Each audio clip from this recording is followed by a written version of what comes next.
Hello guys, how are you today? So today I'll be explaining the physics AMS quiz. Now just in advance, this is a really hard quiz. It's not easy at all. And I don't think the AMS is gonna be any easier. So I do advise that you study from the book, okay? And you do put in your own effort. Also, before we start, okay, I just wanna say something for some specific student.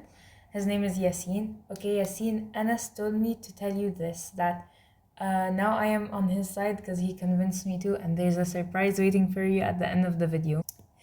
Okay, so I'll keep you waiting, okay? You know it's good to keep you waiting. You can skip until the end, but I'm telling you, you're not gonna enjoy it. So anyways, which of the following are true about the energy transformations in an electric DC motor? When we are dealing with an electric DC motor, we're talking about the energy transformations. First of all, we need to know where is the source of energy. The source of the energy is definitely from the electric current coming from the battery. So the energy source of the DC motor is the electric energy coming from the battery. Next thing is that some of the electric energy is wasted as heat, but for example, if you turned on the DC motor but you stopped it from moving, what's gonna happen is the electrical energy that is being used is gonna be fully lost. Not fully, but majority of it is gonna be lost as heat. The next thing is that the efficiency of a DC motor is not always 100% because it's not 100% efficient. There are some deficiencies. It can be 90%, but never 100%, okay? Now, it also loses its heat. So if you did not prevent it from flowing, okay? Okay, so if you were to let the the motor turn, okay, you were to let the DC motor move, then what's gonna happen is that there is gonna be some energy of the motion, but at the same time there's gonna be some resistance in the coil while it is moving, and this is what causes heat. So these are the three correct answers for number 1. We move on to number 2. Which of the following will experience a magnetic force? First of all, to experience a magnetic force, you have to know that it has to be moving, so it has to be a moving single charge, okay? And another thing, it has to be perpendicular. Perpendicular means it's 90 degrees, or it's making 90 degrees with the magnetic field. Now, it doesn't only have to be when we say moving single charge, it means a moving charge, okay? Or this could mean a current carrying wire. Okay, so for number 2, which of the following will experience a magnetic field? Definitely it's not anything with 180 degrees, because this is way more than what we need. Instead, it's gonna be a moving single charge whose velocity makes an angle of 90 degrees, okay, and with the magnetic field, and a current carrying wire placed perpendicular to a magnetic field. So the two conditions is that it has to be moving, the charges have to be moving. Second condition, it is perpendicular to the magnetic field. Moving on to question number 3, they said consider the diagram below. What is this diagram called? Very simply, just look at the diagram. You see an arrow, you see the scale, you see current out, current in. Now, if the current is entering and exiting and there is a wire moving, then for sure this device is called a galvanometer.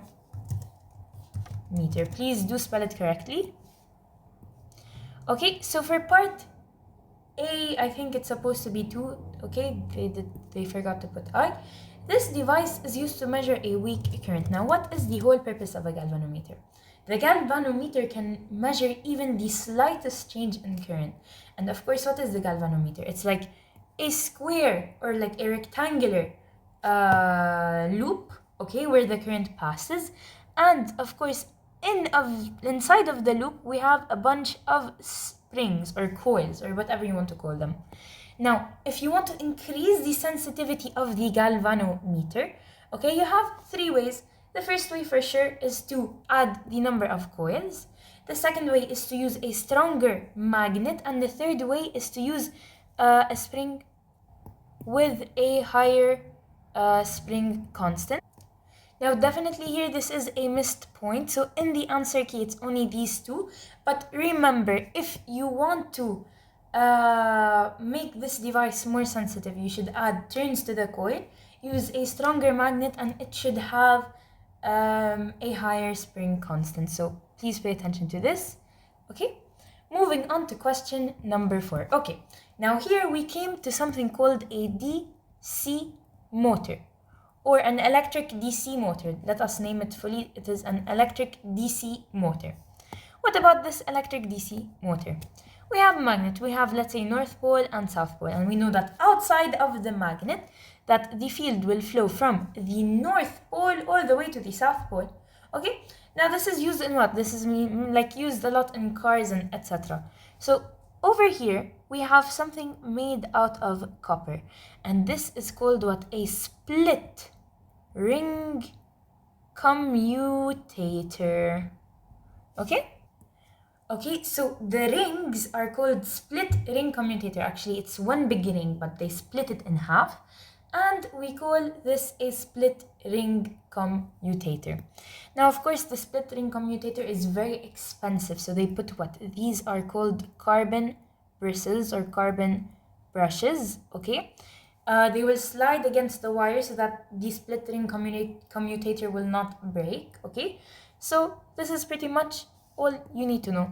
So this is a split ring commutator, and this is a brush. Now the device shown in the diagram, as we said before, it is an electric DC motor, or you can simply put electric motor. Now question number 5. Sorry, I don't know why I can't speak today. The diagram below shows a DC motor. The polarity of the magnets used and the current source are shown. Okay, so if the current is turned on while the coil is in the position shown in the diagram, then the coil will. Now this is something you need the left hand rule for, and I don't think we have taken the left hand rule yet. Maybe I have forgotten, I'm not sure. Alright, but I will try my best to explain it to you. Alright, now this needs a little bit of demonstration, so I'm gonna try my best to demonstrate it. Like, I can't demonstrate it, so I'm just gonna talk and draw. So the left hand rule. Okay, so what does the left hand rule state? Okay, the left hand rule states that the thumb, okay, so you're gonna take your left hand, not your right hand. Your thumb is what? It is the motion of the force, okay? Your index, which is the second finger, okay, it is the direction of the magnetic field. So keep this in mind. And your middle finger is what? The direction of the current. So what's gonna happen is we're gonna do it for two sides. Why? Because on this side, the current is flowing like this, and on this side, the current is flowing like this. So we're gonna be doing one left-hand rule here, and another left-hand rule over here. And this left-hand rule over here is determined for this part of the ring, and this left-hand rule over here will determine this part of the ring, okay? So, again, we didn't take this before. I do not think it's coming, but there's no wrong in explaining it. So, applying the left-hand rule, okay? First, we start over here. You know that the current flows from the positive side to the negative side. So this is positive all the way to negative, okay? And we know that outside of the magnets, that the magnetic field will flow from the North Pole to the South Pole. So far, this is all we've taken. Okay, so again, as we said, your thumb is gonna be the direction. What we are gonna be looking for is the thumb, because this is the direction that this one is gonna be moving. Okay, so the index is gonna be the direction of the magnetic field. So your index, or your second finger, is gonna be pointing to the direction of the magnetic field, which in this case, because it's outside, it's from north to south, so it's pointing to the right direction. Okay, now the next thing is the direction of the current. Okay, so what you're gonna do is you're gonna rotate your fingers until your middle finger can be moving in the direction of the current, which is inside of the page. And now you will see that your thumb is pointing where? It is pointing downwards. So this one is moving downwards.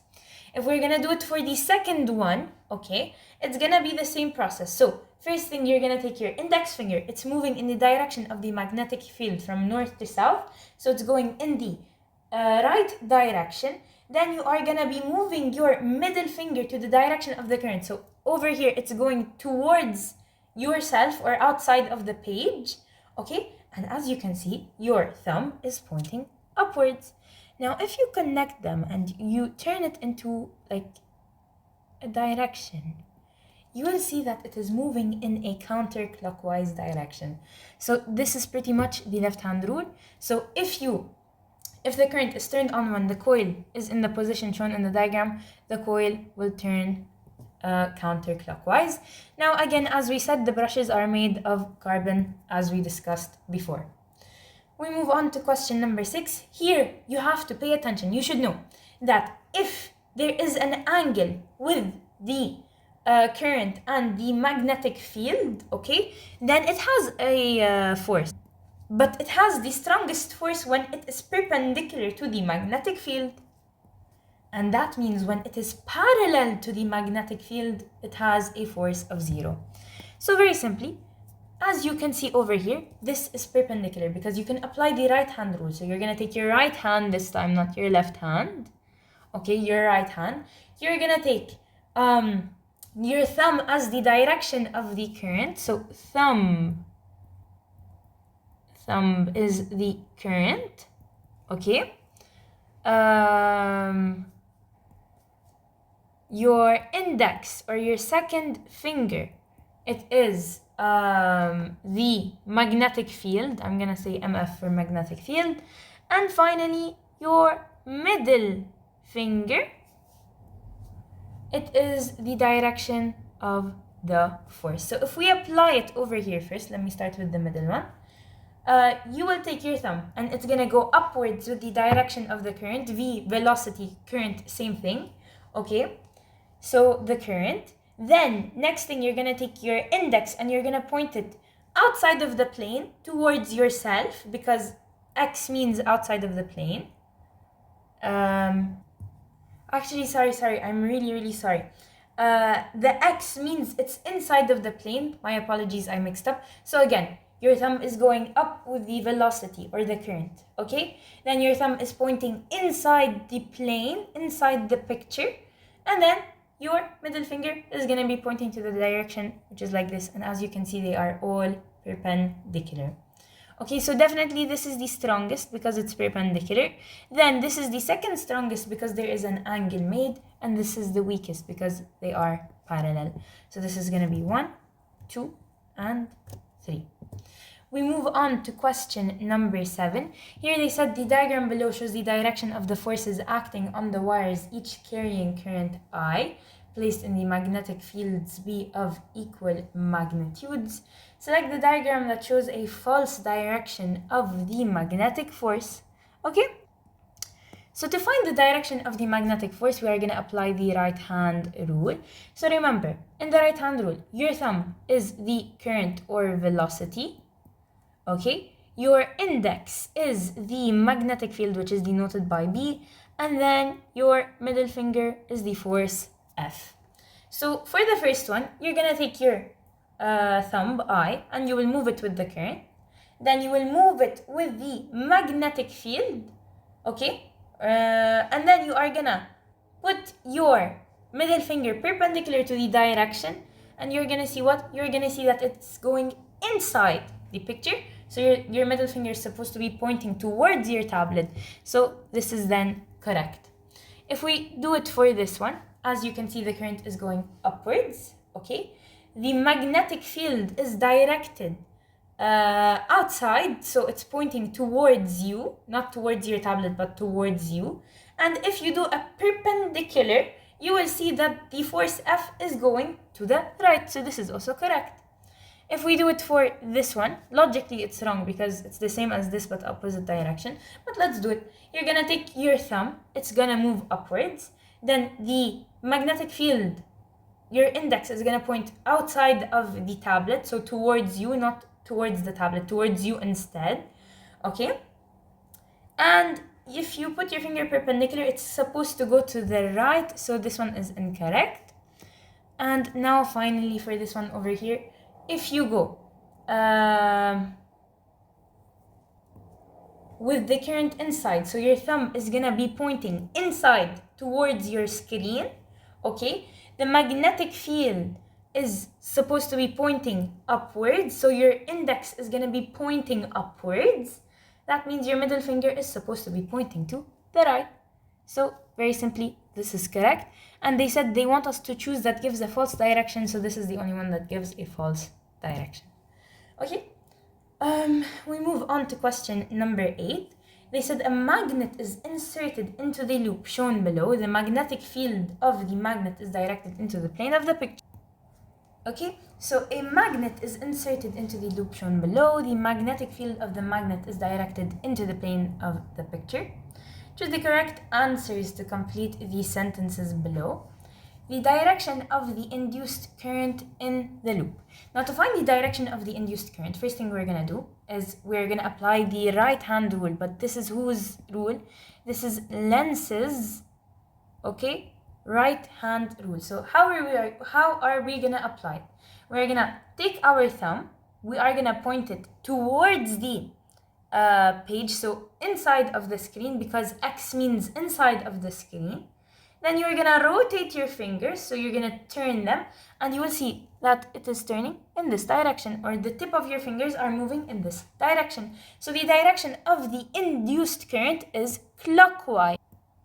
But before we move on, as we said that the direction moves like this, okay?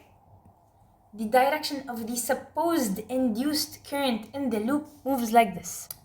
This is incorrect, okay? This is actually the first step. So the first step is you're gonna take your thumb, you're gonna put it inside of the, like towards the page based on the direction, and you're gonna turn it to see in which direction it's going. It's going in the clockwise direction.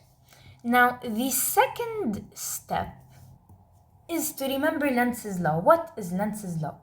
Lenz's law states that the induced current will flow in a direction that opposes the change in magnetic flux.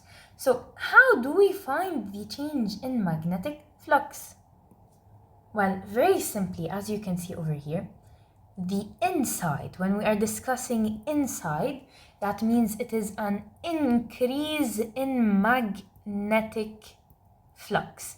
Whereas if it was outside like this, it is a decrease in magnetic flux. So remember, inside of the plane or inside of the picture, it's an increase in magnetic field. Whereas if it is towards you or outside of the magnetic field, then not the magnetic field, sorry, outside of the picture, then it's a decrease in magnetic flux. Now, the magnetic flux is increased in this case. Okay, and what does Lenz's law state? Lenz's law states again that the induced current will flow in a direction that opposes the change in a magnetic flux.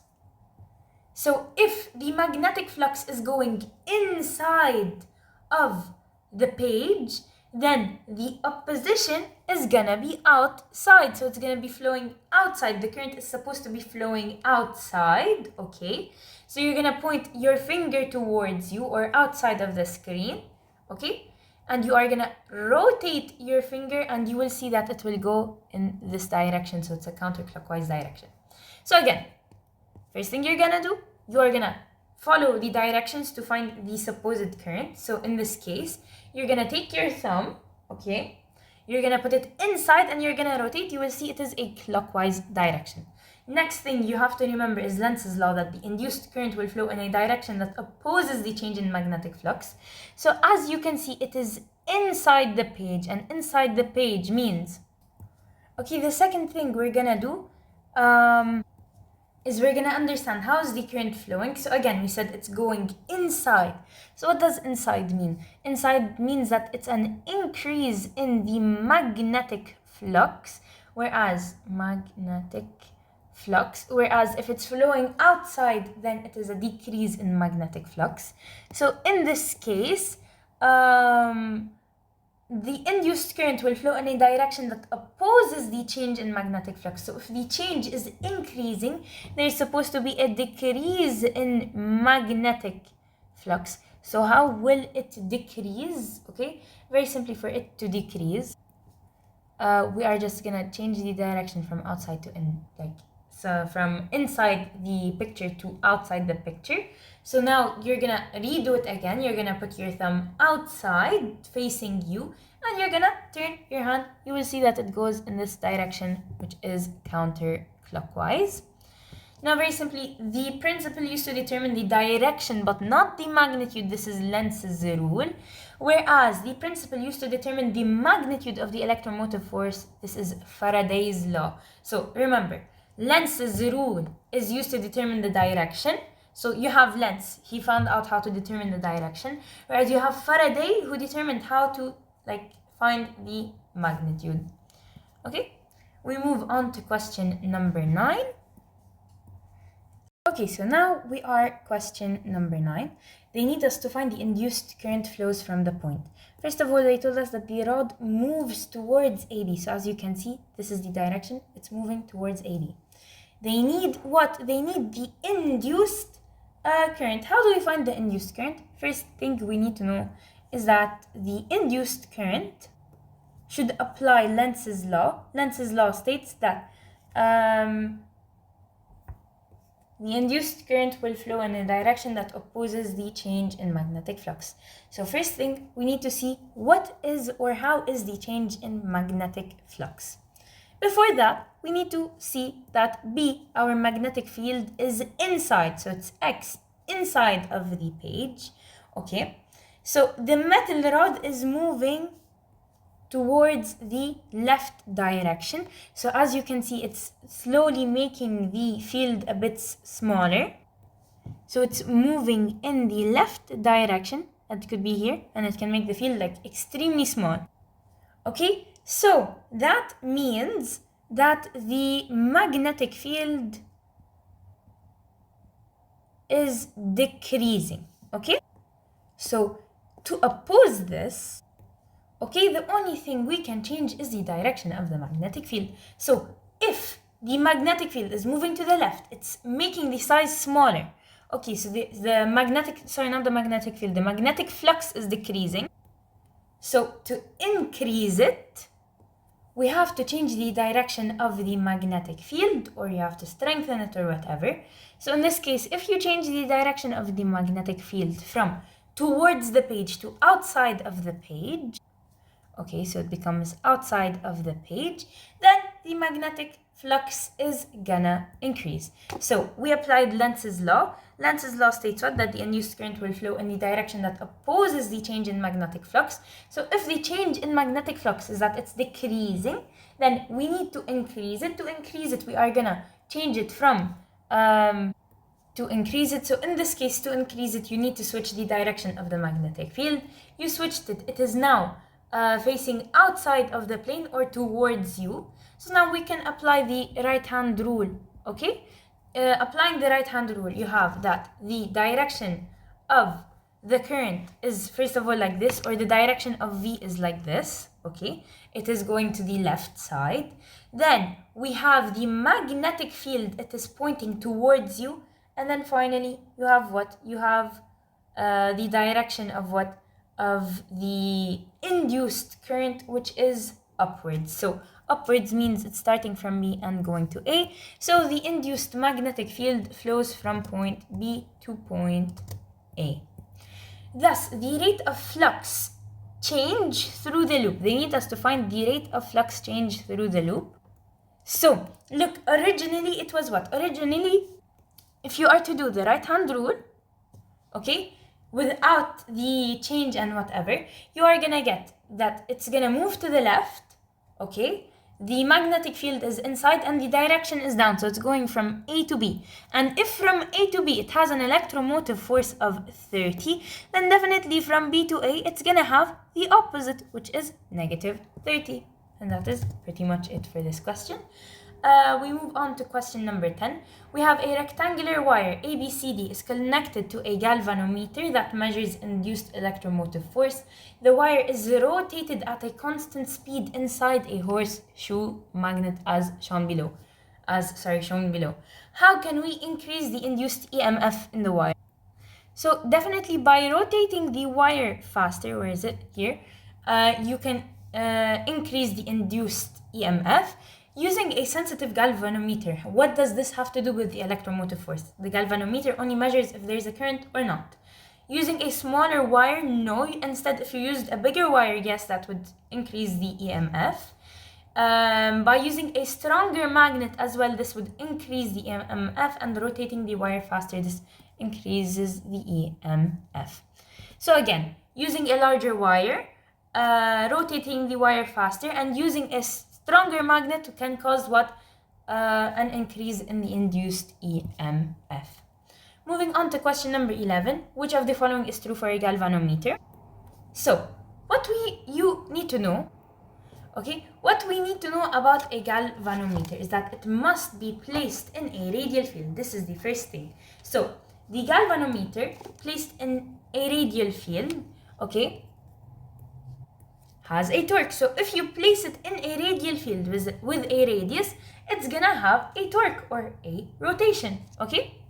So the galvanometer must be placed in a radial field, and a magnetic field induces the torque on the current carrying coil of a galvanometer.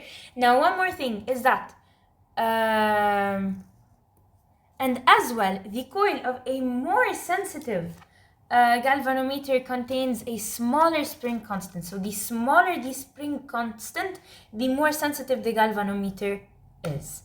Okay? Now, the more turns a galvanometer has, the more sensitive it is. The greater the magnetic field, the more sensitive it is. And that's pretty much it. So we move on to question number 12. A coil of 10 turns is connected to a galvanometer as shown below. They asked us what happens if the north pole of the magnet is inserted through the coil. So look, first of all, we need to know how is the direction of the magnetic field. It is from the south all the way to the north. Okay? So keep it in mind.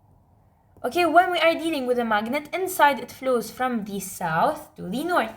Now what's gonna happen is that the current is gonna start flowing, because if you have a force and a magnetic field, then what's gonna happen? A current is gonna start flowing. So the current starts to flow, and the galvanometer will detect even the smallest current. So the very simple answer is that the current is read by the galvanometer. Moving on to question number 13. A loop of wire is being pushed into the magnetic field as shown below. So they need the direction of the current in the loop according to whose law is what? Okay, so what you need to know is that it's being pushed into the magnetic field. If it's being pushed into the magnetic field, that means it's gonna be getting more of the magnetic field. So being pushed into means an increase in magnetic flux. Now, an increase in magnetic flux, according to Lenz's law, has to be opposed, okay? So the induced current is gonna oppose, or it's gonna go in the direction that opposes the change in magnetic flux. So if there is an increase in magnetic flux and we need to change it, so it needs to become a decrease in magnetic flux. So we're gonna change the direction. So this is gonna become inside. Not inside, it's gonna become outside, facing you. So your thumb is now gonna be facing you instead of facing the screen. Okay, and now to find the direction of the induced current, what you're gonna do is you're gonna take your thumb, you're gonna point it towards you, because we said this is the direction we're gonna be following, because we need to oppose it due to Lenz's law. Okay, So you're gonna point your finger towards you or away from the screen, and you're gonna rotate it. You will see it's moving in this direction, which is the counterclockwise direction. So according to Lenz's law, the direction of the current in the loop is counterclockwise or anti-clockwise. Okay, so we move on to question number 14. What you need to know is that if it is stationary, if it's moving in a direction opposite to the magnetic field, then there is gonna be no force. However, if there is even a small angle, then yes, there is gonna be a force. The maximum force is if it is perpendicular, and if it's parallel, there is zero force or no force. So if it's stationary, then it's no force. There is an angle, so it experiences a force. If it's moving in the opposite direction, then it has no force. Okay? And of course, if it's parallel, then it also has no force. We move on to question number 15. They told us the magnetic force on the positive electric charge is directed. So we need to find the magnetic force. First thing we're gonna do, we're gonna apply the right hand rule, okay? We have the velocity v or the q. Now pay attention, this is positive q. If it's positive q, you are gonna take it in its direction. If it's negative q, you are gonna take it in the opposite direction. So positive q, we're gonna take our thumb by applying the right hand rule. It's gonna go in the direction of q, which is the current, which is upwards. Then the magnetic field is facing towards the screen. So inside, your thumb is gonna be pointing inside of the screen. And then you do perpendicular. So your middle finger is gonna be pointing towards the left. So the direction is left. Okay, or leftwards. We move on to question number 16. Okay, so they told us the peak current in the AC circuit is 20 milliamperes. They need the RMS. So the RMS stands for the root mean square. So again, RMS current means root mean square. Whenever you see RMS current and they gave you peak current, what you are gonna do is you're gonna take the peak current, which is 20 milliamperes, and you are gonna divide it by radical 2. This is just the equation, which is root mean square. You're gonna take the regular current. Let me find my calculator, 1 second. Here it is. So you're gonna take the peak current, which is 20. You're gonna divide it by radical 2 to get an answer of 10 radical 2, which is 14.1. So they need it to 1 decimal place. It is then what? Sorry, my tablet's a bit glitchy. Okay, so my quiz was glitching. I apologize for that. Anyways, so we are gonna take the peak current, which is 20, and we are gonna divide it, because we're talking about the root mean square, by radical 2. So 20 divided by radical 2 on your calculator, you're gonna get approximately 14.1. Okay, so they need it to 1 decimal place. It is then 14.1. We move on to question number 17. A magnetic force acts on a charge only when they are moving. So it cannot act on a charge if it's stationary, okay? I don't know why my tablet's a bit glitchy, I apologize. So magnetic forces act on charges only when these charges are moving. So a stationary electric charge will never experience a magnetic force, okay? This you have to keep it in mind. Now, number 18, a magnetic force is exerted on a current only if the current is not parallel. So as long as the current is not parallel to the magnetic field, as long as it has an angle with the magnetic field, as long as it's not in the opposite direction of the magnetic field. Okay, and then the magnetic force has a maximum magnitude if the current is normal or perpendicular to the field. Okay, so the maximum magnitude is if it is perpendicular to the field, okay? And the minimum magnitude, which is 0, is if it is like parallel to the field. So we move on to question number 19. A current is induced in a circuit when the magnetic flux change, and of course its direction is opposite to the change in magnetic flux. Okay, we move on to question number 20. The diagram below shows a rectangular loop being pushed into a region of magnetic field. So pushed in means that its flux increases. Okay, so again, as we said, if it's being pushed in, then its magnetic flux increases. So they asked us, what's the direction of the induced magnetic field? To find the direction of the induced magnetic field, it's simply the opposite based on Lenz's law, that an increase in flux, we need to oppose it by decreasing the flux. To decrease the flux, we need to put the magnetic field in the opposite direction.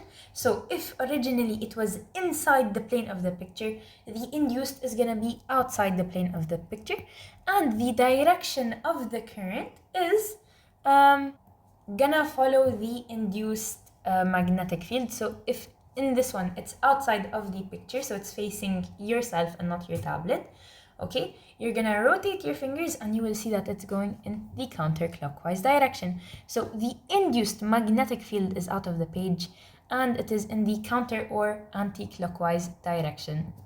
We move on to question number 21. Lenz's law states that an induced electromotive force tends to oppose the change in magnetic flux producing it. So let's submit. Hopefully we don't have any mistakes. Thank you guys for watching. We don't have any mistakes. I hope you enjoyed and have a wonderful day.